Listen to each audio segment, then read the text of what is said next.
They called my name last. I wasn't surprised. They always did. Officially, the Academy claimed the order was alphabetical by species designation. Unofficially, everyone knew the truth. Humanity had joined the Galactic Compact only 12 years earlier, and the enrollment system still treated us like an afterthought, a new entry awkwardly stapled onto 10,000 years of galactic history. 1 human, 600 cadets. That was the entire exchange program.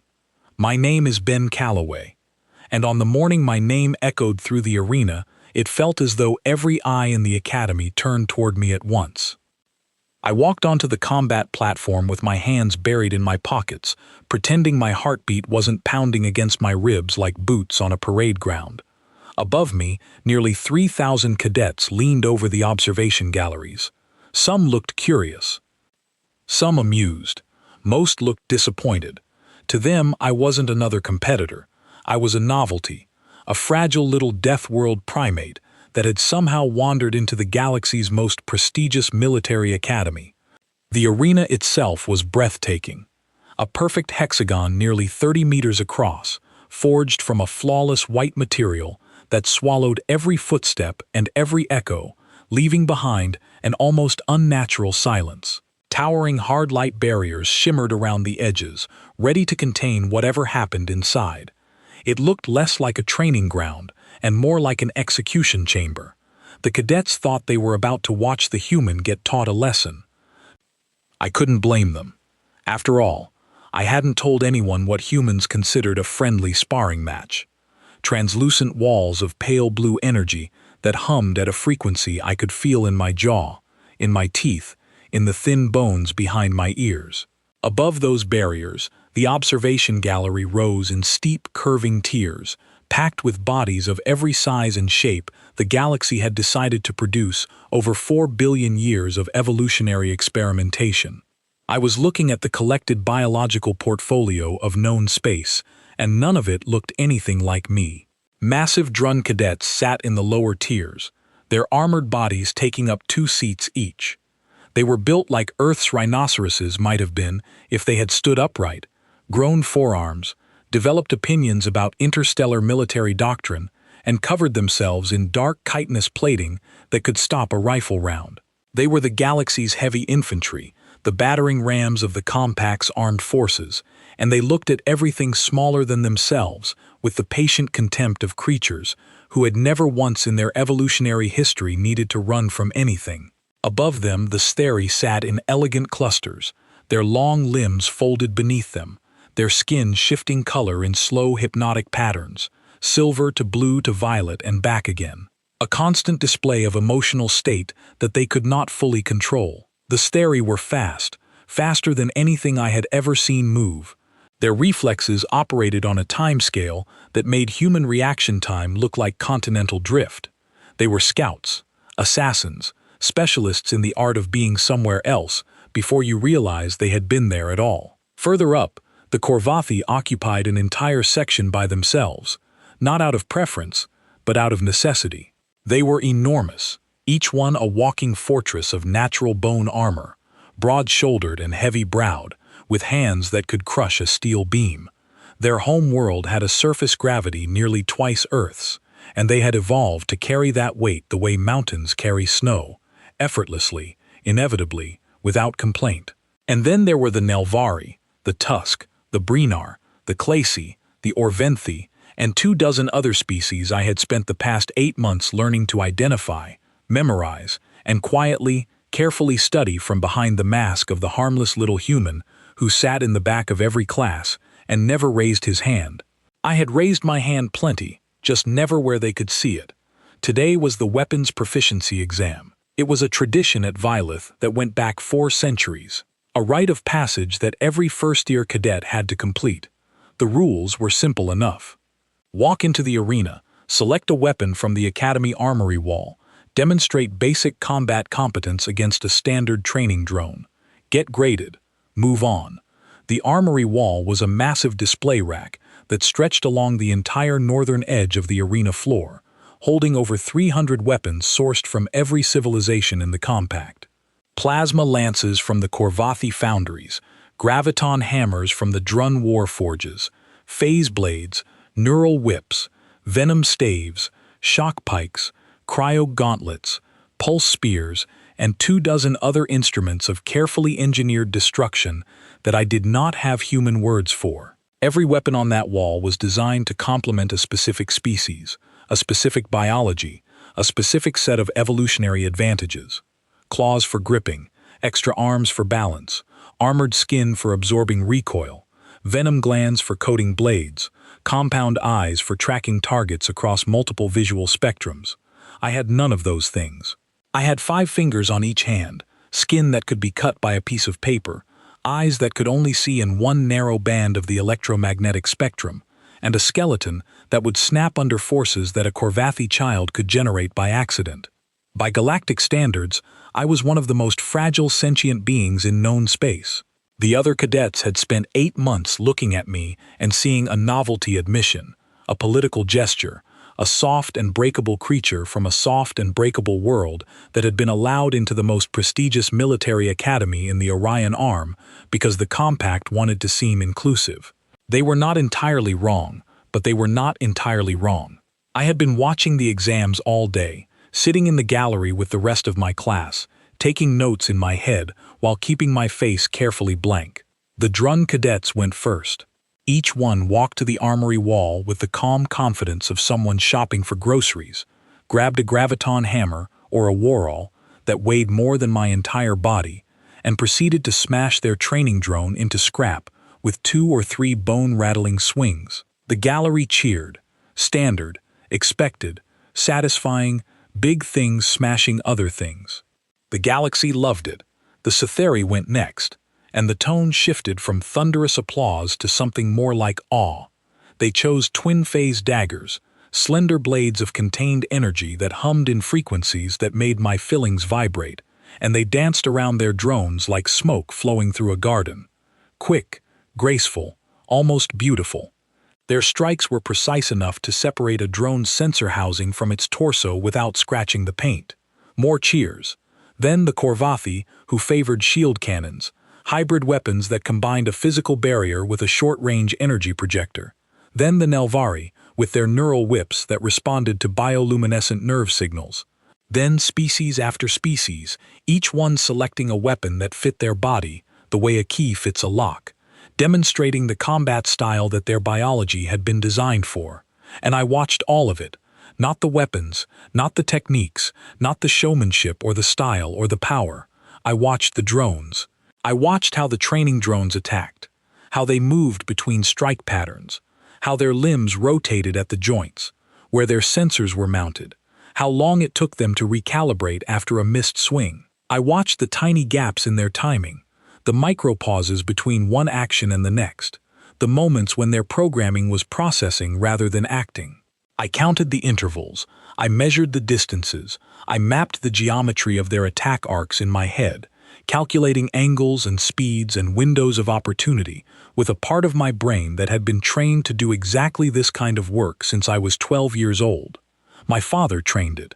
Daniel Calloway, United States Marine Corps, retired. 2 deployments, no medals he ever talked about. A man with hands that could be gentle enough to braid my sister's hair and strong enough to bend a steel rod. He died 3 years before humanity made first contact with the Compact in a hospital bed in Portland. With my mother on one side and me on the other, he never saw the stars. He never knew that there were aliens. He never got to find out that the things he taught me in our garage would turn out to be the most important education any human being had ever received. But he left me something worth more than any plasma lance or graviton hammer on that armory wall. He left me the pen. I felt it now in my breast pocket, a slim weight against my chest, matte black titanium body, tungsten carbide tip, 6 inches long, 40 grams. My father had carried it through both deployments, used it to write letters home to my mother to sign discharge paperwork. And once, according to a story he told me exactly one time on the night before he died, to do something in a dark hallway in a place he could not name that he did not want to describe. The pen had a small dent near the cap from that night. He never got it fixed. He said the dent was a reminder that the simplest things carry the heaviest weight. The last Nelvari cadet finished her demonstration.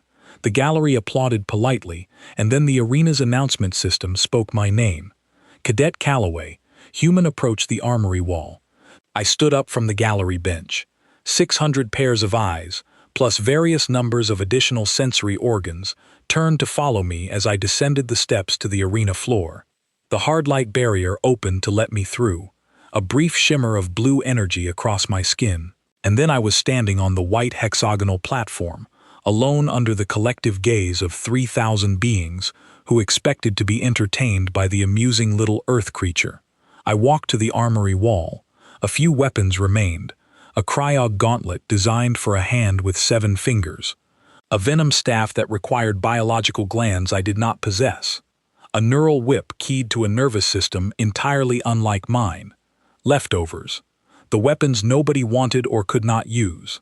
The wall was telling me as clearly as any words could that I did not belong here. I did not touch the wall. I did not reach for any weapon. I reached into my breast pocket and I pulled out the pen. A murmur rippled through the gallery. Not laughter. Not yet. Something more tentative than that. Confusion. 3,000 aliens leaning forward, adjusting eye stalks and sensor organs and optical implants, trying to identify the small dark object in my hand. Most of them had never seen a pen before. Every species in the compact had moved past physical writing tools millennia ago. To them, it could have been anything. A religious artifact, a piece of debris, a snack. I clicked it. The small, sharp sound carried across the silent arena, like a pebble dropping into still water. At the far end of the platform, standing on the raised instructor's pedestal, with his forearms folded across a chest that was wider than a doorway, Senior Warblade Torvon Keth looked down at me. K was Drun Old Guard, built from anger and tradition. He stood nearly 3 meters tall, his body layered in dark plates of natural armor, his face a broad slab of bone, and chitin, with 4 deep-set eyes that burned the color of heated copper. He had been running the weapons proficiency exam for 26 years. He had seen cadets from 40 species demonstrate every form of armed combat the galaxy had to offer, and he had made it abundantly repeatedly clear since the first day of the semester that he considered humanity's admission to Valith Academy to be a political stunt dressed up as an academic decision. He looked at the pen in my hand. He looked at me, and then he made a sound that I had learned to recognize over 8 months of being the only human on a campus full of aliens. It was the drun equivalent of laughter, a low, grinding vibration that came from deep in the chest, like boulders being dragged across bedrock. "The human has selected his weapon," Keth announced, his amplified voice filling the arena. He extended one of his forearms toward me, palm up, a gesture of presentation. It appears to be a writing instrument. The gallery erupted, 600 cadetses and 2,500 senior students and faculty laughing. The sound came from every direction at once. Clicks, whistles, growls, hisses, barks, resonant hums, and high-pitched trills from dozens of species, all blending into a single unmistakable message. The human was a joke. The soft little creature from the soft little planet had brought a pen to a combat exam. I did not flinch. I did not smile. I did not look away. I stood in the center of that arena with the pen in my right hand, and I let them laugh. I let the sound hit me like a wave and pass through me like wind. I breathed in through my nose and out through my mouth, the way my father taught me on the rubber mats in the garage. I kept my shoulders loose, my knees soft, my weight centered over the balls of my feet. My heartbeat was elevated, maybe 90 beats per minute, but that was fine. That was where I wanted it. Alert without panic, ready without tension. Up in the 3rd tier, I caught a flash of silver blue. Visa, the only alien at this academy who had ever voluntarily sat next to me in the mess hall, asked me a question that was not patronizing, or looked at me with an expression that suggested she saw something more than a curiosity. She was C, with skin that shifted between silver and deep blue depending on her emotional state. Right now her skin was pale, nearly white. I knew what that meant. I had studied psychromatic responses in my first week on campus. White meant fear. She was afraid for me. I gave her the smallest nod I could manage, barely a tilt of the chin. She did not nod back. Her skin stayed white, and her dark eyes stayed fixed on me, and her long fingers gripped the gallery railing hard enough to make the metal creak. I clicked the pen again. Instructor Keth was enjoying himself. I could tell because his 4 eyes had narrowed into the expression that drun use when they are savoring a moment. A slight contraction of the orbital plates that humans might call a squint. He was standing on his pedestal, looking down at me with the calm satisfaction of someone who has been waiting a long time to prove a point and has finally been given the perfect opportunity. "Drone deployment," he said, his voice shifting from theatrical to official. He tapped a command sequence into the control gauntlet on his upper right wrist. The arena floor vibrated beneath my boots, a subtle tremor that I felt in my ankles and knees. Standard Tier 1 combat drone will engage the cadet. Cadet Calloway, you will demonstrate basic weapon proficiency. Do you understand the testing parameters? I understand, sir, but I was not thinking about testing parameters. I was thinking about a garage in Oregon and a man holding a wooden dowel. I was 12 years old. My father had cleared out the space where our car usually sat and covered the concrete with black rubber training mats. He stood across from me, 6 feet tall, 200-pound, with hands that looked too rough for the gentle things he did with them and too gentle for the rough things. He was holding a wooden dowel about 9 inches long, the diameter of a thick marker. He held it up where I could see it. "What is this?" he asked. "A stick," I said. "Wrong." I looked harder. A dowel like from the hardware store. He shook his head. "Patient. Always patient. Even when I was slow, even when I was stubborn, even when I wanted to go inside and play video games instead of standing in a cold garage, learning things I did not think I would ever need. It is whatever I decide it is," he said. "Right now, it is a pressure point tool." He shifted his grip, holding it across his palm with the tip extending past the edge of his fist. "Now it is a nerve strike amplifier." He flipped it, caught it between his index and middle fingers. "Now it is a joint lock lever." He tossed it lightly, caught it by the end, held it like a small hammer. "Now it is a percussive impact device. And if I throw it at someone's eye from 6 feet, which I can do, it is a distraction that buys me about 1.5 seconds to close distance and do something more permanent." He tossed it to me. I caught it. It felt like what it was, a piece of wood from the hardware store that cost $40. "Your turn. Tell me what it is." "A stick," I said again, because I was 12 and did not know any better. He smiled, not disappointed, anticipating. "Then you have a lot to learn, kid." He spent the next 4 years teaching me, not just the dowel, everything. He taught me the doctrine he called one mind. Any weapon, which he said was older than the Marines, older than any military branch, older than organized warfare itself. It went back to the first human who picked up a rock and realized that a rock in a hand was worth more than a fist alone. The idea was simple, but the simplicity was deceptive. A weapon is not an object. A weapon is a relationship between 3 things: an object, a hand, and an intention. Change any one of those 3, and the weapon changes with it. A pen is a writing tool, but change the intention, and a pen becomes a 6-in rigid cylinder with a hardened tip capable of delivering focused force to a precise point. In the right hand, with the right knowledge, that is enough. My father taught me where the human body fails under pointed pressure, the soft hollow of the throat, the space between the ribs, the web of nerve clusters in the wrist, the neck, behind the ear, under the jaw. He taught me how to hold a pen like a kubaton, bracing the shaft across my palm with the tip extending past the bottom of my fist, turning every strike into a precision instrument. He taught me how to use it as a lever for joint locks, wedging it into the bend of an elbow or behind a knee to multiply force with mechanical advantage. He taught me how to throw it, how to spin it to redirect attention, how to keep it hidden in my hand until the moment it mattered. And then beyond the pen, he taught me the thing that separates humans from every other species in the galaxy, though neither of us knew that yet. He taught me the arts of redirection.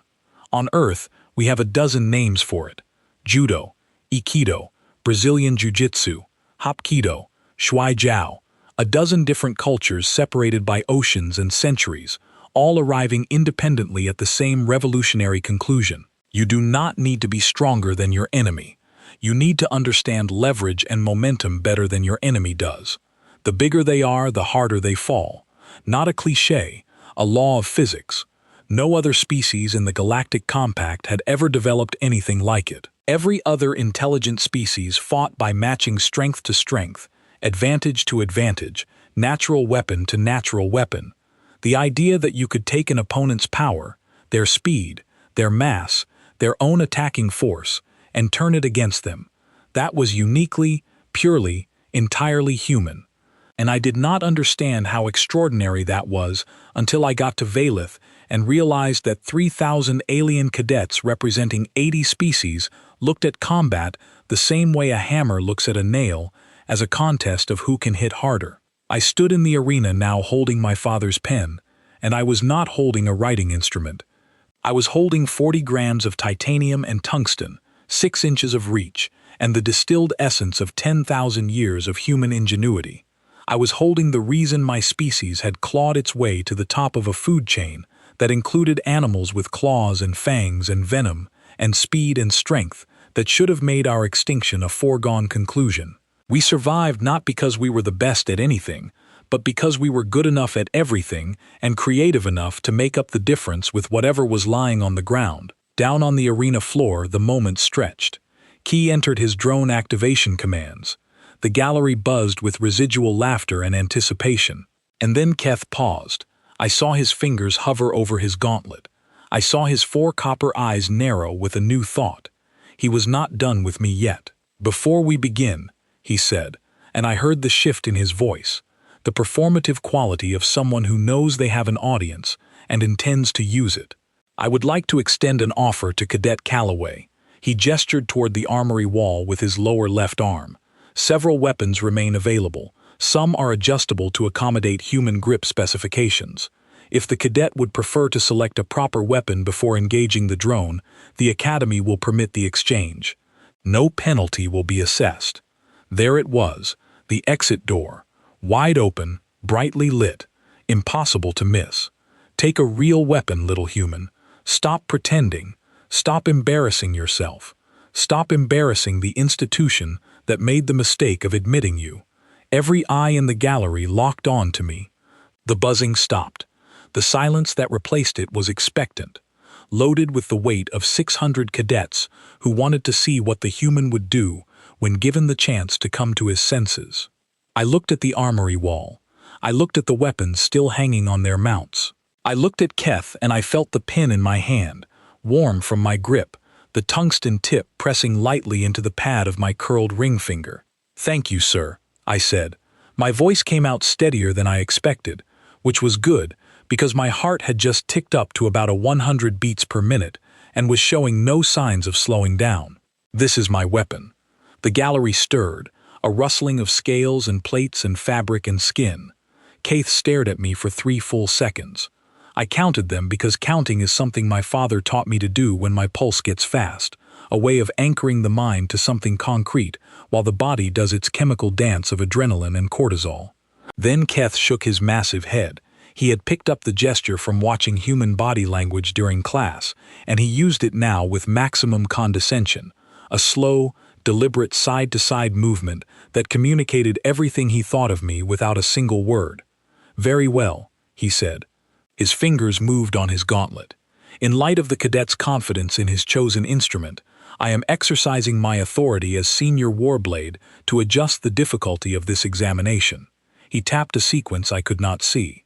"Combat drone will deploy at Tier 3. The word 3 hit the gallery like a physical force. I heard it in the collective intake of breath, in the sudden stiffening of bodies throughout the tiers, in the rapid color change that swept across every Cather in the room. Pale white fear. Tier 1 was the standard. A training drone with predictable attack patterns, moderate speed, limited aggression.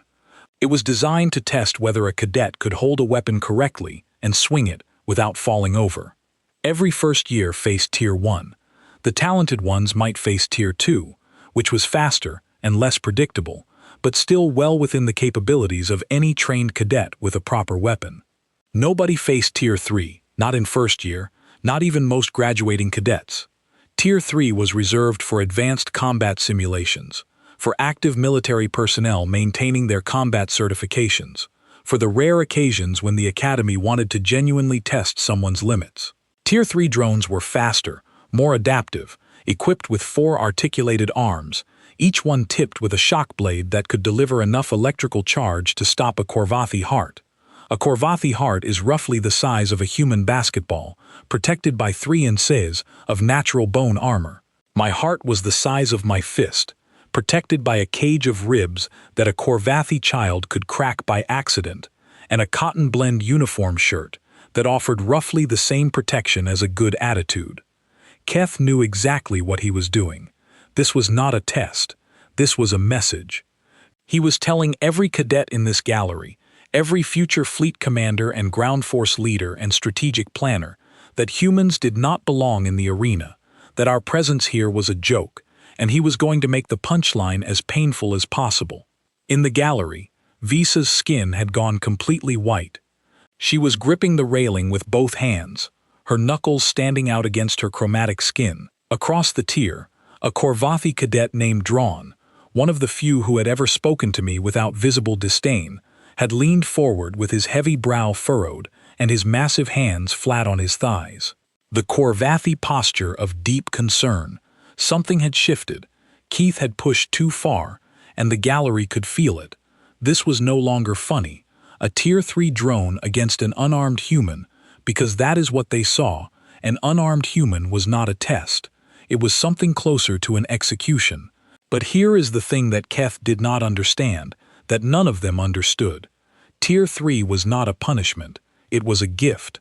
A Tier 1 drone would have been slow, predictable, and boring. I would have dismantled it, and every cadet in the gallery would have shrugged and said the drone was easy, and the human got lucky. A Tier 3 drone was a real opponent. Fast, adaptive, dangerous enough to demand my full attention and force me to demonstrate exactly what a human being is capable of when the stakes are real. Keith had just given me the stage I needed. I rolled my neck left, then right. I heard the small pops of tension releasing along my cervical spine, sounds that were loud only to me. I shifted my grip on the pen, letting it settle into the position my father had drilled into me 10,000 times over 4 years of training. Shaft across the palm, tip extending past the bottom of my fist, thumb braced firm against the cap for stability and control. The ice pick grip. It turned the pen from a writing instrument into an extension of my skeletal structure, a hard point at the end of every movement my arm could make. "I am ready, sir," I said. Keith looked at me one last time. I think he was searching for something in my face. Fear, maybe hesitation, a last-second flash of sanity that would make me drop the pen and reach for the wall. He did not find it. He pressed the activation command. The arena floor split open 3 meters in front of me. The seam appeared without warning, a clean line in the white surface, and the 2 halves separated to reveal a deployment shaft beneath. Something rose from the darkness below, something that unfolded as it rose, limb by limb, joint by joint, like a metal insect waking from a long sleep. The Tier 3 combat drone was beautiful, the way a storm is beautiful, the way a blade is beautiful when it catches light. Its central body was matte gray, about the size of a large dog, mounted on a gyroscopic base that allowed 360 degrees of rotation at speeds that could track a cather in full sprint. 4 articulated arms extended from the torso, each one jointed in 3 places, each one tipped with a flat blade that crackled with pale blue electrical energy. Shock blades. The sound they made was a thin, continuous hiss, like fat, dripping on hot metal. The drone's head was a smooth dome of sensors, optical arrays, thermal readers, motion trackers, predictive targeting algorithms that could calculate my trajectory before I had finished deciding where to move. A single red targeting light activated at the center of the dome, swept across the arena floor in a quick arc, and locked onto the center of my chest. The light did not waver. It sat on my sternum like a small bright wound. The drone hummed a low building frequency that I felt in my chest cavity. Its forearms spread wide, shock blades igniting to full brightness, casting blue-white light across the arena floor. The shadows it threw were sharp and fast moving, jittering with the energy discharge. 3,000 aliens leaned forward. I clicked the pen one final time and I stopped smiling. My father once told me that the moment before a fight is where most people lose. Not because the fight is too hard or the enemy is too strong, but because the gap between deciding to act and actually acting is where fear lives. It pools in that gap like water in a crack. And if you let it sit there long enough, it freezes and expands and breaks you apart from the inside. The trick, he said, is to not have a gap. The trick is to already be in motion before the other side knows the fight has started. I had been in motion since I walked into this arena. Every step I took across the floor had been a measurement. I was calculating the coefficient of friction between my boot soles and the arena surface, judging how much lateral traction I would have when I needed to pivot, testing the give of the material under my weight to predict how it would respond to explosive movement. Every breath I took was calibrated, loading my blood with oxygen, keeping my muscles fed and loose and ready. Every second I stood there holding the pen and letting them laugh was a second I spent studying the machine that was now pointing a targeting laser at my chest. I already knew how the Tier 3 drone moved. I had watched 6 Tier 3 demonstration recordings in the Academy's combat training archive during my 3rd week on campus. I had found them by searching the database for the highest difficulty content available, because that is what humans do. We prepare for the worst thing we can find, and then we look for something worse. I had studied those recordings the way a predator studies prey, which now that I think about it, is exactly what I was doing. The Tier 3 drone's primary attack was a simultaneous forearm sweep, a converging pattern designed to hit the target from multiple angles at once, overwhelming the ability to dodge by eliminating safe directions. Its secondary attack was a rapid thrust from the lower right arm, the fastest of the 4 limbs, capable of crossing 2 meters in less than a tenth of a second, and its targeting array recalibrated every 1.2 seconds. A brief processing pause while it updated its predictive model of the target's position and trajectory. Between the end of the sweep and the beginning of the thrust, there was a gap, a window, 0.4 seconds of dead time while the drone transitioned between attack patterns. 0.4 seconds. Less than half a second. Not enough time for a drone to blink. Not enough time for a Corvathi to shift their weight. Not enough time for any species in this gallery, except possibly the Steri, to do anything meaningful at all. But I am human, and here is something that no xenobiologist in the compact had figured out yet. Something that would take them years to understand and a very long time to accept. Humans do not have the fastest reflexes in the galaxy. The Sitheri beat us there by a wide margin. Humans do not have the fastest raw nerve conduction speed. The Nelvari have us there. What humans have, what no other species in the compact comes close to matching, is the fastest complex motor response time. The time between perceiving a stimulus, deciding on a response, and executing that response as a coordinated full-body movement, perception to decision to action. The complete loop faster than anything else walking or crawling or slithering through known space. The Sith can twitch faster than I can, but I can see a threat, choose a counter, and execute a multi-step physical response before a Sithie has finished processing what the threat even is. It is the difference between fast hands and fast thinking. Humans have both. 0.4 seconds was more time than I needed. The drone attacked. Its forearms swept forward in a converging pattern, shock blades carving arcs of blue-white energy through the air, aimed at the space I was standing in. The standard response, the response that every combat doctrine in the compact teaches, the response that every species in the gallery expected to see, was to move backward, create distance, use speed or armor or shielding to survive the first strike, then counterattack from range. That is how the galaxy fights. You stay away from the thing that is trying to hurt you. I stepped forward. I moved into the attack, not away from it.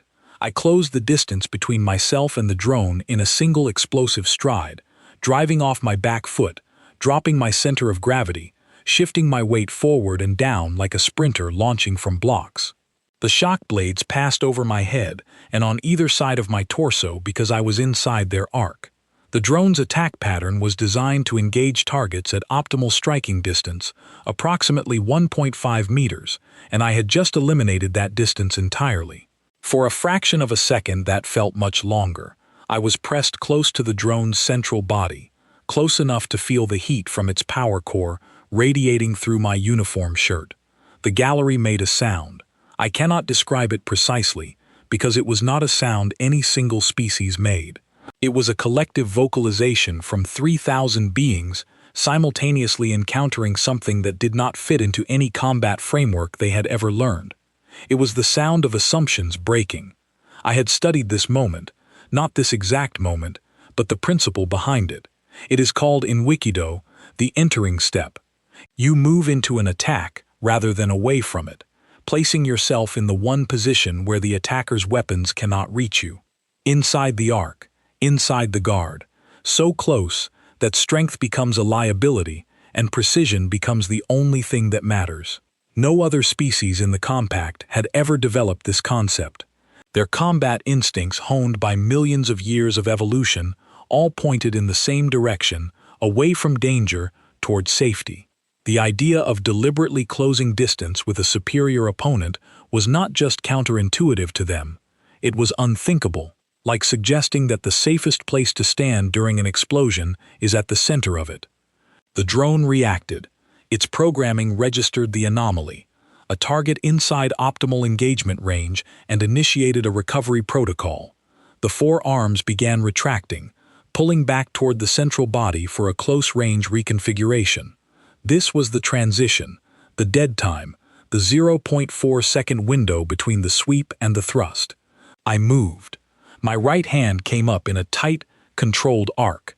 Not a wild swing, not a desperate jab, but a structured kinetic chain that started in my planted rear foot and traveled up through my hip, through my shoulder, through my elbow, through my wrist, through my fist, and through the tungsten carbide tip of my father's pen. Every link in the chain added force and precision, a principle of biomechanics that humans discovered thousands of years ago and codified into martial arts, so fundamental that a child can learn them. The pen hit the drone's primary optical sensor dead center. The tungsten tip, rated at 9.5 on the MO hardness scale, harder than steel, harder than the synthetic glass protecting the sensor array, punched through the lens with a sharp cracking sound, like stepping on thin ice. The impact fractured the glass in a radial pattern, a web of cracks spreading from the puncture point, like the pattern of a stone thrown into frozen water. The drone's main targeting light flickered once and went dark. The drone was blind. Its optical array, its primary means of tracking and engaging targets, was destroyed. The red targeting light was gone. The sensor dome was cracked and leaking light from within, small sparks arcing across the damaged surface. But the drone was not helpless. Its programming shifted immediately to secondary sensor systems, thermal imaging, motion tracking, acoustic analysis, less precise, slower to update, but still functional. The drone could still find me. It just had to work harder to do it. The forearms completed their retraction and snapped inward, seeking me by heat signature. Two shock blades swept toward my midsection from opposite sides, a pincer movement designed to catch a target regardless of which direction they tried to dodge. The blades moved fast, faster than a human should have been able to track. I did not try to dodge. I did something that the drone's programming had no protocol for. Something that no alien species in the compact had ever seen a sentient being do in combat. I grabbed it. My left hand shot out and closed around the drone's lower right arm, the fastest of the four limbs, wrapping my fingers around the joint where the forearm segment connected to the actuator motor. I felt the vibration of the motor through my fingers, the hum of the shock blade inches from my wrist. The static charge lifted the fine hairs on my skin. Heat radiated from the energy coupling, warm enough to register as discomfort, not enough to make me let go, because humans do not let go. This is the thing that makes us different. Not our brains, though our brains are remarkable. Not our endurance, though our endurance is legendary. Not our creativity, though our creativity terrifies every species that learns about it. The thing that makes us different is that we hold on. We grab things that are trying to hurt us, and we do not release them. It is wired into our neurology, into our musculature, into the deep evolutionary memory of a species that survived by climbing trees and gripping branches while predators clawed at us from below. Our hands evolved to grab and to not let go, and we built entire civilizations of combat technique around that single stubborn, beautiful refusal to release. Judo, the gentle way, the art of using an opponent's own force against them. You grab, you redirect, you let their momentum become their downfall. I redirected the drone's arm. I used the force the drone had put into its inward strike, the full mechanical power of a Tier 3 combat limb, and I guided it. I did not fight the force. I did not try to overpower it. I just changed its direction downward, toward the gap in the drone's torso plating where the internal power coupling was partially exposed. A seam between two armor plates that I had identified in the first second of the fight, because my brain had been mapping structural vulnerabilities since the drone emerged from the floor. The shock blade, carrying enough electrical current to stop a Corvathi heart, plunged into the drone's own body. The effect was immediate and catastrophic. The blade severed the primary power coupling with a sound like tearing sheet metal. Sparks erupted, bright white and sharp, showering across the arena floor in a cascade of hot fragments. The power feed to two of the drone's forearms was severed instantly. Those limbs went limp, dropping to the drone's sides like cut marionette strings. The drone staggered on its gyroscopic base. The stabilization system winded, trying to compensate for the sudden power imbalance and the loss of two limbs. The remaining two arms were still functional. The thermal tracking was still active.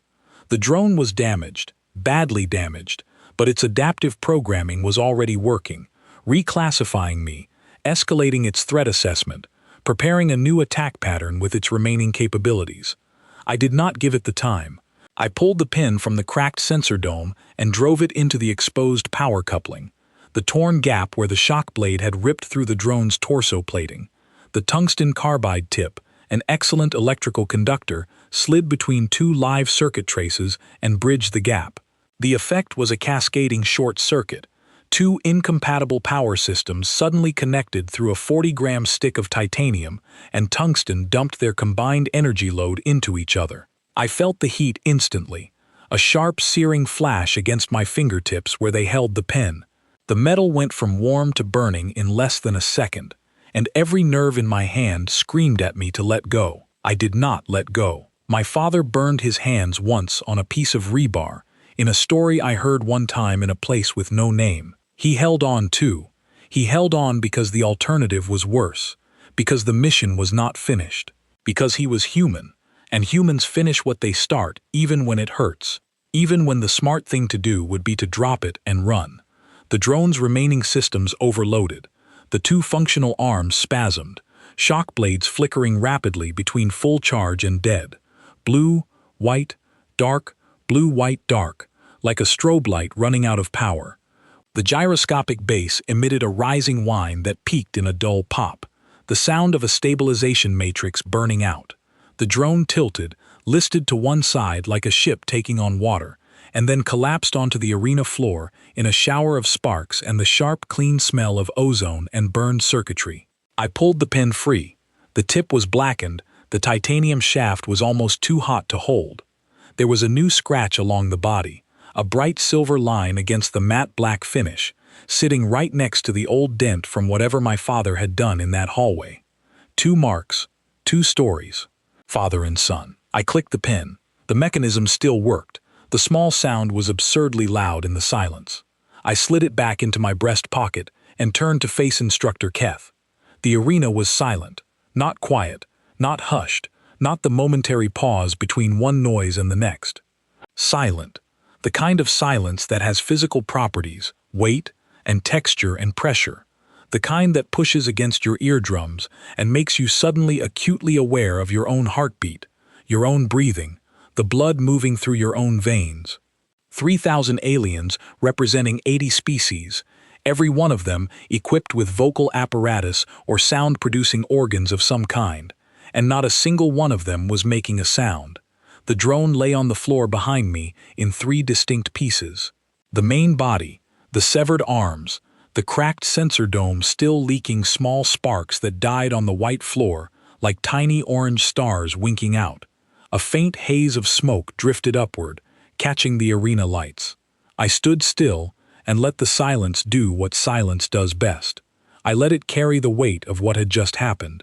I let it press down on every being in that gallery and force them to sit with the reality of what they had just witnessed. 5 seconds. I knew because the internal count my father had trained into me. The metronome that runs beneath conscious thought during combat had ticked off each one. 5 seconds from the drone's first movement to its last spark. 5 seconds to dismantle a Tier 3 combat drone, a machine designed to challenge graduating cadets and active military personnel. With a pen on the instructor's pedestal, Torvon Keth stood motionless. His forearms hung at his sides. His copper eyes were wide, wider than I had ever seen a drone's eyes. And they were not looking at me, they were looking at what was left of the drone. He was staring at the wreckage the way a person stares at a car accident.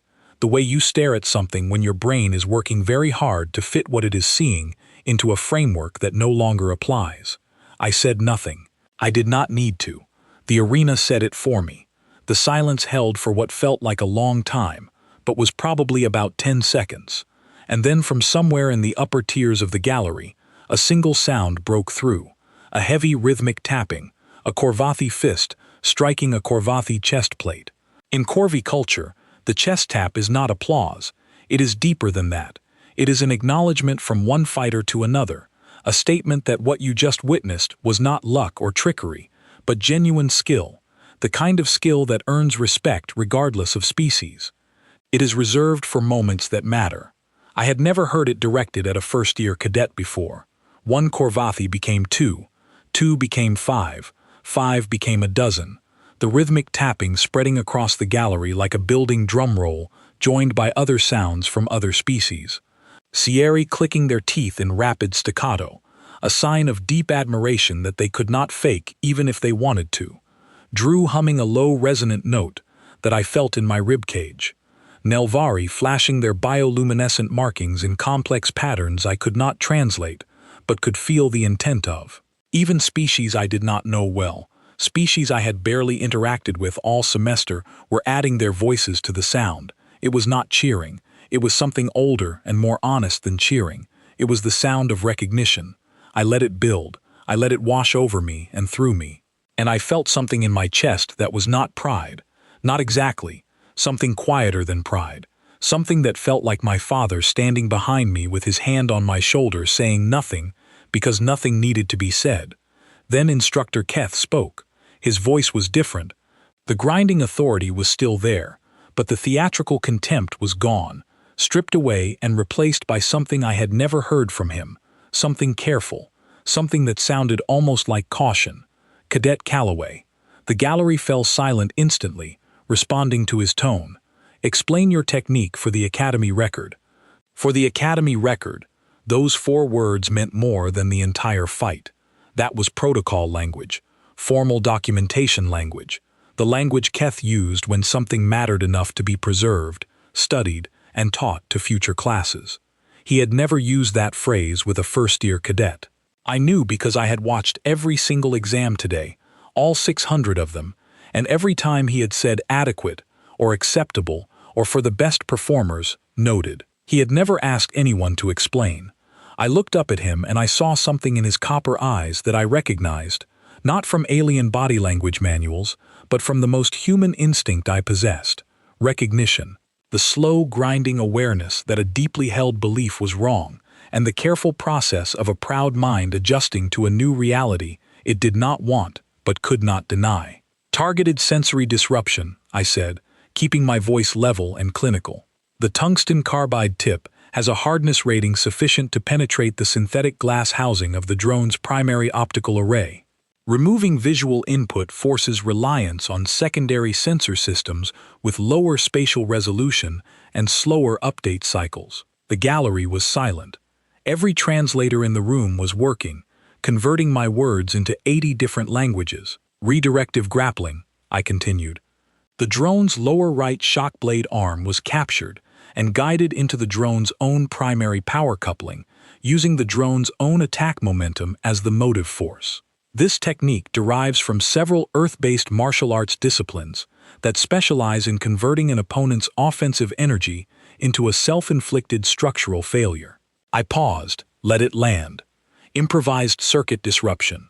The tungsten tip was inserted into the damaged power coupling, bridging two incompatible circuit pathways and causing a cascading electrical overload that exceeded the drone's surge protection capacity. I stopped. That was enough. That was the clinical explanation, the official record, the dry technical summary of what I had done. I did not mention that every one of those techniques was based on principles that human teenagers learn in introductory martial arts classes. I did not mention that my father had taught me all of this with a stick of wood in a garage in Oregon. I did not mention that on Earth, what I had just done would earn a passing grade in an intermediate self-defense course and maybe a round of polite applause from the other students. I kept that to myself for now. Keith nodded slowly, the way a mountain might nod if mountains could acknowledge that the river had been right all along. "Noted," he said. And then after a pause long enough for me to count 6 heartbeats, he added 2 words I had never heard him say to a first year. "Well fought, cadet." I walked out of the arena. The hard light barriers shimmered as I passed through the exit corridor, and the sounds of the gallery, now building into something louder and more complex, faded behind me. My hands were shaking, not from fear, from the adrenaline dump that my endocrine system was now processing, the chemical aftermath of 5 seconds of maximum output.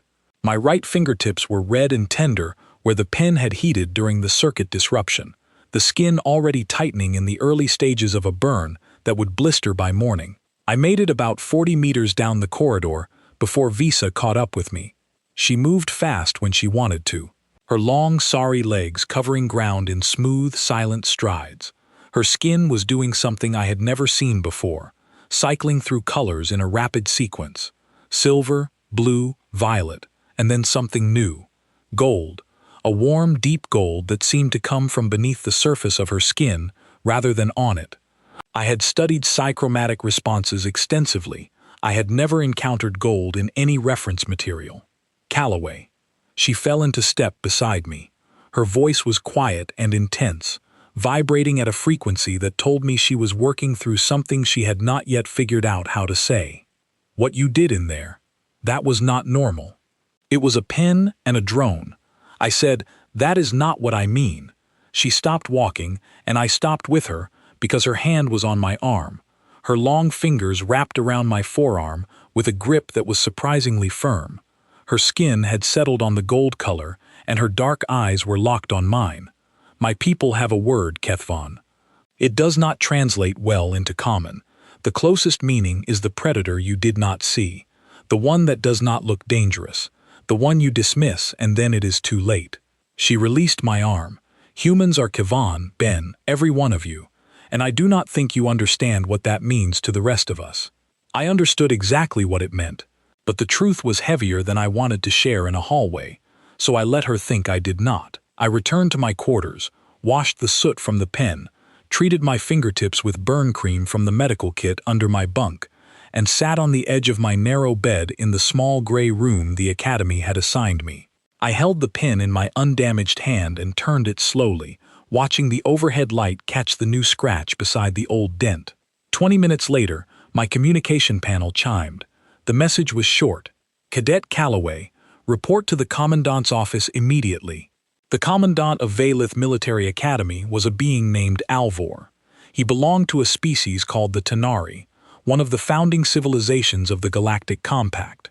Tanari were ancient, not old in the way that humans use the word, not decades or centuries, but old in the way that geology is old. Alvor himself was rumored to be over 400 years old.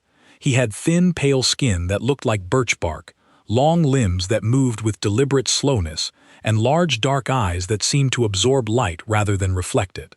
He did not speak often, but when he did, governments listened. He was one of the most powerful individuals in the Compact, and I had been summoned to his office. His office was at the top of the Academy's central spire. The room was circular, with transparent walls that offered a panoramic view of the planet's surface, rolling green plains under a sky illuminated by 2 suns. It was stunning. I barely noticed, because the moment I entered, Alvor was looking at me, and the weight of his attention was like standing at the bottom of an ocean. "Sit," he said. His voice was dry and soft, like leaves brushing over stone. I sat. The chair was too tall, designed for species with longer legs. My feet hung 2 inches off the floor. I did not adjust or comment.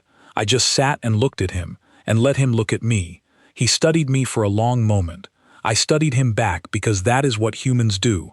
We observe, we categorize, we read faces and postures and micro-expressions and environmental details.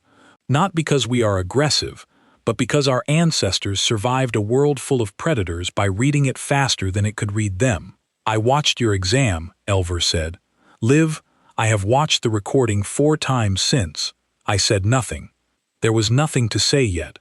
"I have one question for you, Cadet Calloway. I would like an honest answer."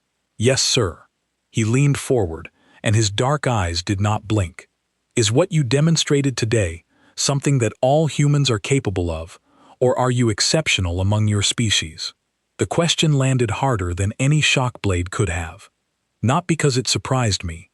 I had been expecting it, or something like it, from the moment the drone hit the floor. It landed hard because I knew the true answer, and I knew what that answer would do to the being sitting across from me. I thought about my mother. She had played softball in college, was decent at it, never made any all-star team. One summer evening, a stray dog got into our yard and went after our cat. My mother was standing on the back porch barefoot holding a gardening shoe. She threw that shoe 40 feet and hit the fence post 6 inches from the dog's head, close enough to scare it into the next county without leaving a mark on it. She did not think about it. She did not aim. She just threw. I thought about my sister Lucy, 16 years old, 50 kilos, walking home from school with a backpack full of textbooks. A man twice her weight grabbed her arm. She swung the backpack in a wide arc and connected with the side of his head hard enough to send him sideways into a parked car. She ran home, called the police, and finished her homework. She told me about it like it was mildly inconvenient. She did not consider herself dangerous. I thought about my grandmother, 73 years old, 5'2", standing on her front porch in the house where she had lived for 40 years. A rattlesnake came up the steps. She grabbed the garden hose, pinned the snake behind the head with the nozzle, and dealt with the situation in 4 seconds. She mentioned it at Thanksgiving between the potatoes and the pie. Nobody at the table was surprised. I thought about my father, a broken rifle, and a piece of rebar in a hallway with no name. He survived. He came home. He taught his son everything he knew using a wooden dowel and a pair of rubber mats. And I thought about Earth, about a species that invented the concept of a weapon before it invented the concept of a word, a species that picked up rocks before it could speak, and sharpened sticks before it could write, a species that looked at every single object in its environment and instinctively, unconsciously, automatically calculated how that object could be used as a tool and how that tool could be used to change the outcome of a situation. We do it without thinking, all of us. Every human alive does it. From soldiers to grandmothers to baristas to teenagers with backpacks. It is not training, it is not talent, it is what we are. "I am average, sir," I said. Alvor stared at me. His dark, ancient eyes did not blink. His thin hands folded on the desk in front of him did not move. The silence that followed was different from the silence in the arena. That silence had been shock. This silence was something deeper. Something heavier. This was the silence of a 400-year-old mind recalculating the strategic balance of the galaxy in real time. "Average," he repeated. The word came out different from his mouth, heavier, like it had grown sharp edges on the way out. He leaned back in his chair. I heard him exhale, a slow, measured breath that sounded like wind through dry grass, and I realized it was the first time I had ever seen Atari do something that looked involuntary. He turned to his console and opened a file. I could not see the details from my angle, but I could read the header in common script. Galactic Compact Strategic Threat Assessment Species 7412 Human. He made a change to the file. His fingers moved across the interface, entering a modification I could not see. But I am human, and humans notice things that other species miss. His hands were shaking. The tremor was subtle, barely visible, the kind of thing you would only catch if you were watching for it. I was watching. He closed the file. He looked at me. "Thank you, Cadet. You are dismissed." I stood. I walked to the door, and then I stopped, because there was something in me that could not leave without saying it. I turned back. "Sir, yes. It is only a pen." Alvor looked at me, and for the first time in 8 months at this academy, I saw an expression on an alien face that I recognized perfectly. It was the look my father used to get when he watched the news and saw what humans did to each other and to the world. An expression that held admiration and sadness and a deep, quiet unease, all woven together into something that had no name in any language. "Yes," Alvor said softly. "That is precisely what concerns me." 3 weeks passed, and the world I had known at Vale Academy ceased to exist. The first sign was small. 2 days after the exam, I walked into the mess hall for breakfast and found my usual table, the one in the far corner, where I ate alone because nobody wanted to share a meal with the token human occupied by 3 cadetses. Drawn. The Korvathi, who had watched my exam with furrowed concern, a Nelvari cadet whose name I later learned was Tessic, with bioluminescent markings running the length of both arms that pulsed in slow, calm patterns, and Visa, seated at the end, with her skin cycling through relaxed shades of silver blue, looking at me as if this was the most unremarkable thing in the galaxy. "Morning, Calloway," Don said. His voice was deep and resonant, the natural bass of a species built like siege engines, and he pronounced my name carefully, like he had been practicing. "Sit, eat, we have questions." I sat. I ate. The protein block the academy kitchen insisted was calibrated to human nutritional needs. Still tasted like wet cardboard, but I chewed and swallowed and answered questions between bites, while 3 aliens studied me with an intensity that felt less like curiosity and more like field research. "When you looked at the pen," Draw asked, leaning his massive armored frame forward until the table creaked under his weight, "did you know how you would use it before the drone appeared?" "Yes." "How many techniques?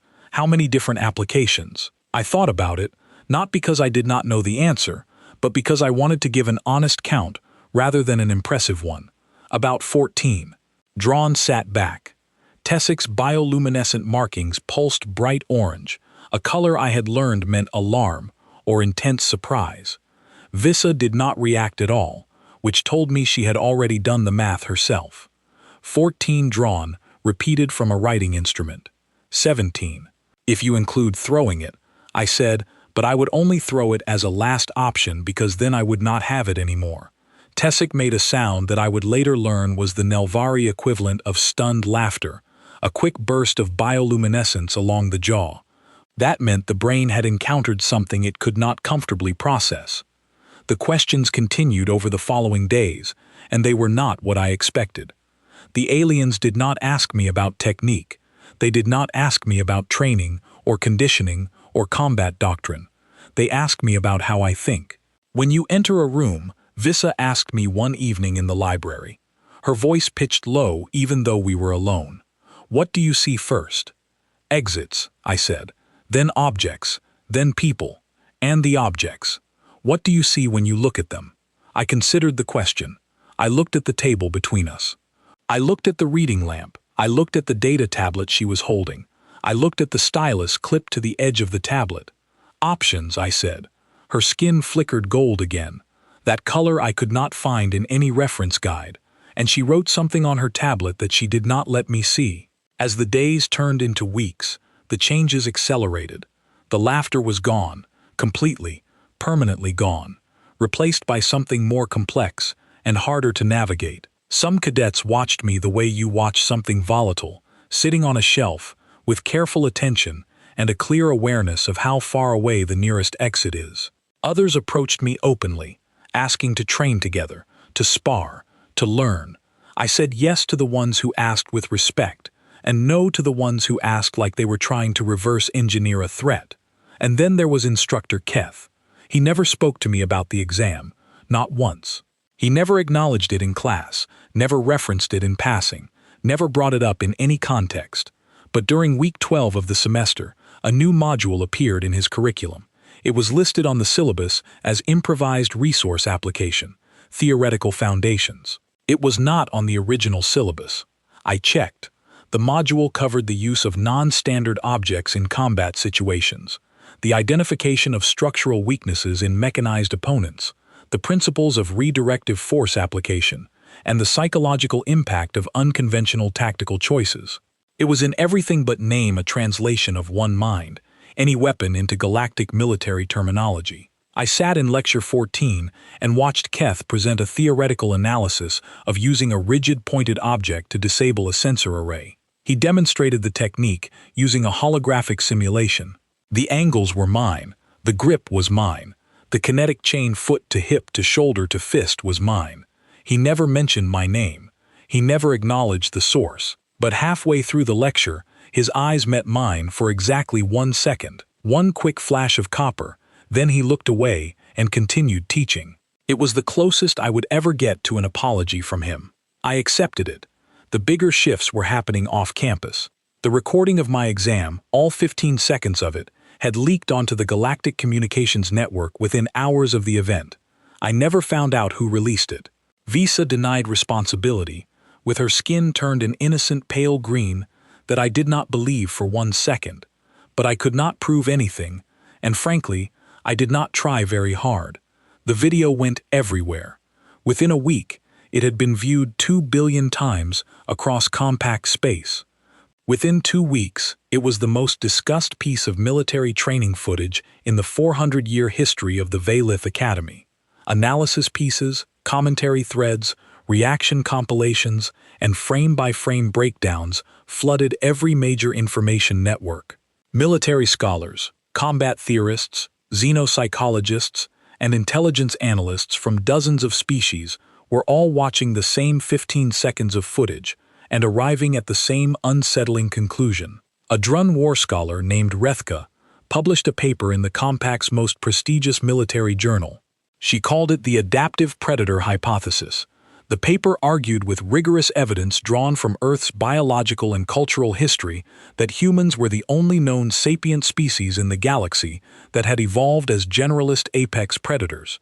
Every other intelligent species had developed alongside a specific biological advantage, a natural weapon that shaped their culture, their technology, their psychology, and their approach to conflict. Claws defined the Drun, armor defined the Korvathi, speed defined the Scythi, but humans had nothing. No claws, no armor, no venom, no speed advantage, no natural weapon of any kind. And that, Rethka argued, was not a weakness.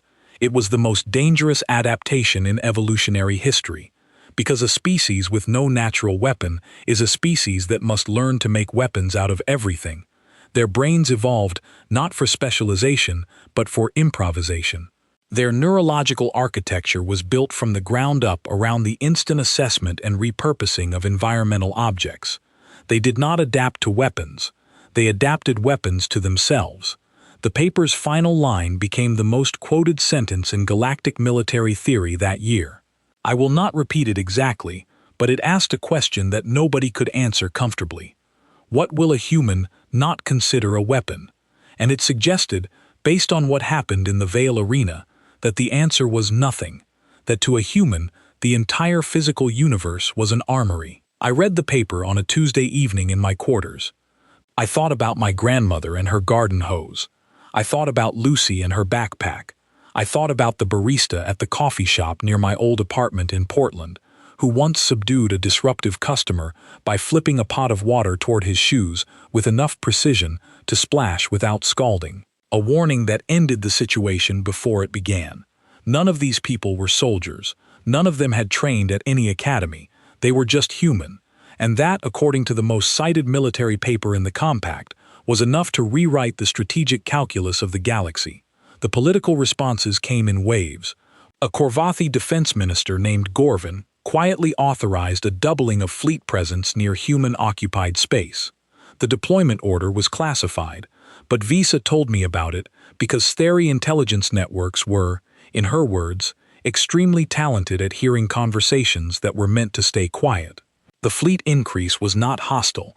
There were no warnings, no demands, no aggressive posturing. It was a repositioning, the kind of careful, respectful adjustment you make when you realize that the piece you thought was a pawn is actually something else entirely. The Nelvari Assembly, a legislative body famous for its glacial pace and obsessive caution, passed a resolution formally reclassifying humanity in the Compact Species Registry. We had been Category 4, Developing Species, Limited Threat Potential. They moved us to Category 2, Established Species, Significant Strategic Consideration.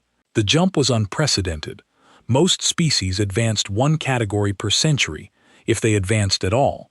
Humanity had climbed 2 categories in an afternoon, and through all of it, the pin sat in my breast pocket. 40 grams, 6 ins, a scratch, and a dent. I carried it everywhere. Not as a weapon, not as a symbol, but as what it had always been. A reminder from my father that the most important things in the universe are the ones nobody takes seriously until it is too late. 5 weeks after the exam, I was in my quarters cleaning the pen with a soft cloth when my communication panel chimed with an encrypted message from a sender code I did not recognize. I decrypted it using my Academy security key and read it 3 times to make sure I understood every word. It was from the Compact's Joint Intelligence Directorate, the highest intelligence authority in the galaxy. They wanted to meet. The meeting took place 2 days later in a secure room beneath the Academy's administrative complex, a room I had not known existed until a discreet escort led me through 2 unmarked doors and down a corridor that did not appear on any campus map. The room was small, windowless, and furnished with a single table and 2 chairs. Sitting in one of the chairs was a tall, angular being with matte gray skin, sharp features, and eyes like polished obsidian. She introduced herself as Director Hellas Compact Joint Intelligence Directorate. She did not waste time on pleasantries. "We are forming a new unit," she said. Her voice was precise, clinical, the voice of someone who spent her career operating in facts rather than feelings. "Mixed species composition, small, designed for operational environments where conventional military doctrine is inadequate, situations requiring rapid improvisation, environmental adaptation, and effective performance with minimal or no standard issue equipment." I listened without interrupting. My father taught me that when someone important is talking, you listen first and speak second. "We want a human to lead it," she said. I almost smiled. "There is only one human at this academy, Director." "There is only one human at this academy at present," she corrected. "But your Compact Admission Council has approved an expanded enrollment initiative.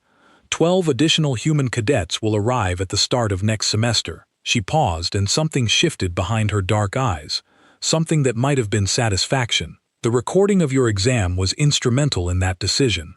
12 more humans." I sat with that number for a moment. 12 more people from a planet of 8 billion. Each one carrying in their bones the same instinct that made my grandmother grab a garden hose, made Lucy swing a backpack, made a nameless barista flip a pot of water at exactly the right angle. 12 more adaptive predators, walking through the doors of an academy that had spent 400 years teaching species to fight with their natural advantages, and was about to learn what happens when a species has no natural advantages and does not consider that a problem. "What is the unit called?" I asked. Helis opened a file on the table's surface display. The heading read, "Project Inkwell Provisional Authorization." "The name was my idea," she said, her face completely neutral. "I am told I have a subtle sense of humor." I did smile then. I could not help it. "I will need to think about it," I said. This was what my father taught me to say when the answer was obviously yes, but you wanted to maintain some control over the terms. "Of course. Take your time." She closed the file, and then she leaned forward across the table. And for the first time her clinical composure cracked just a hair, just enough for me to see something underneath that looked almost like excitement. "But I want you to understand something, Cadet Calloway. In 400 years of compact military history, we have never encountered a species that approaches problems the way yours does. Every species adapts themselves to their tools. Your species adapts tools to themselves. You look at the universe and you see raw material. Do you understand how rare that is? How unsettling?" "I understand," I said. I do not think you do. Not yet. But you will. She stood. I stood. She extended her hand in the human fashion which she had clearly researched because her grip was firm and her timing was correct. At the door, she paused. The pen. May I see it? I hesitated for a beat. Then I reached into my pocket and held it out. She took it carefully, turned it in her long fingers, studied the blackened tip, the scratch, the dent. She clicked it once. The sound was small and sharp in the quiet room. Such a small thing, she said, handing it back. Most important things are, I said. She nodded and left. I stood alone in the room for a while, holding the pen, feeling its weight, listening to the silence. I said yes the next morning. 3 months later, I stood in a briefing room aboard Compact Station 9, a military installation orbiting a quiet star in the Mid-Im territories. The room was larger than anything I had worked in before, with a long curved table designed to accommodate multiple species and a viewport that showed the slow rotation of stars against the black. Seated around that table were 12 beings. 8 were alien, representing 6 different species. 2 Sari, a Korvathi, 2 Nelvari, a Drun, and 2 from species I was still learning to work with. 4 were human, the new arrivals, the first wave. 2 men and 2 women from Earth selected by the Compacted Mission Council through a process I did not fully understand, but suspected involved extensive behavioral analysis, aptitude testing, and at least one assessment that measured how many uses a candidate could identify for a common household object in under 30 seconds. I recognized something in their eyes. Not training, not confidence, though they had that. Something quieter and more fundamental. The steady, calm awareness of people who had grown up on a planet where every generation had to solve new problems with whatever was available. Where creativity was not a talent but a survival trait. Where the first response to any obstacle was not how do I get around it, but what can I use? I briefed them on the unit's first operation objectives, constraints, expected resistance, operational parameters, standard stuff. When I reached the equipment section, I paused. Grace Holloway, a woman from London who had been a paramedic before the admission council found her, raised her hand. She had calm eyes and steady hands, and the kind of quiet competence that comes from years of making life or death decisions with whatever is within arm's reach. "What about weapons?" she asked. I reached into my breast pocket. I pulled out the pen. I set it on the table. The aliens in the room went still. They knew what it was. The video had made it the most recognized object in the compact. The humans looked at it, and then they looked at me, and I watched the understanding move between us like a current, instant and complete, and needing no translation. "Bring whatever you want," I said. "A pen, a spoon, a piece of cord, a rock from the garden path. It does not matter what you carry. You are human. Everything is a tool. Everything is an option. The galaxy is just beginning to understand that, and by the time they fully do, we will have already finished the job and moved on to the next one." Grace smiled. It was a sharp smile, quick and knowing, the kind of smile my father would have recognized and returned. "Understood," she said. I picked up the pen. I clicked it once and the small sound filled the room. Then I got to work. That night, alone in my quarters aboard Station 9, I sat beside the viewport and held the pen against the light of distant stars. The titanium caught the glow, a thin line of silver in the darkness, and I turned it slowly between my fingers and thought about the road that had brought me here. I thought about my father, and the garage, and the rubber mats, and the wooden dowel, and the sound of his voice, patient and warm, saying, "Tell me what it is." I thought about the years of practice, the bruised knuckles, the sore muscles, the 1,000 repetitions of techniques I did not think I would ever use. I thought about the dent in the pen, and the story he told me once on the last night of his life. The story of a dark hallway, a piece of rebar, and the kind of decision that only a human would make. The decision to hold on when every rational calculation says let go. I thought about Earth, a small blue planet orbiting an ordinary yellow star at the edge of an unremarkable galaxy. A planet populated by 8 billion people who could not fly, could not breathe underwater, could not see in the dark, could not survive a fall from any serious height, could not outrun the predators they shared their world with, could not outlift, outfight, or outlast most of the large animals in their own ecosystem. 8 billion soft, fragile, vulnerable beings who had nonetheless dragged themselves out of the mud, sharpened rocks into blades, woven grass into rope, carved wood into shelters, smelted metal into tools, split atoms, conquered gravity, and flung themselves beyond the atmosphere, past the moon, past the sun, all the way to the stars. Not because they were the strongest, or the fastest, or the toughest, because they were the most stubborn, the most creative, the most relentlessly, infuriatingly unwilling to accept that anything was impossible just because it was hard. The galaxy had spent 12 years thinking it had invited a lamb into the pack, a soft, harmless, unremarkable species with no natural advantages, whose only notable achievement was managing to not go extinct on a planet that seemed designed to test them at every turn.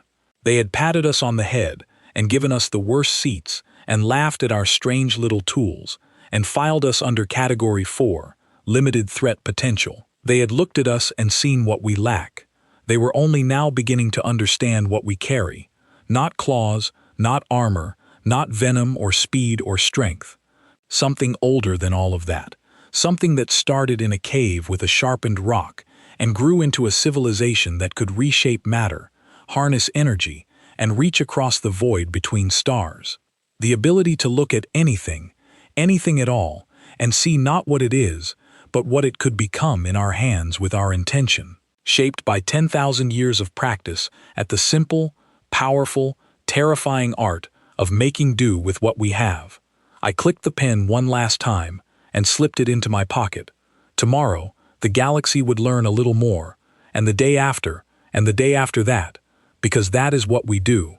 We learn, we adapt, we pick up the small, overlooked, ordinary things that everyone else walks past, and we find the extraordinary hiding inside them. We have been doing it since before we could speak.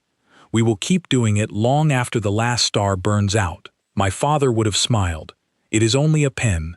But then again, we are only human, and that has always been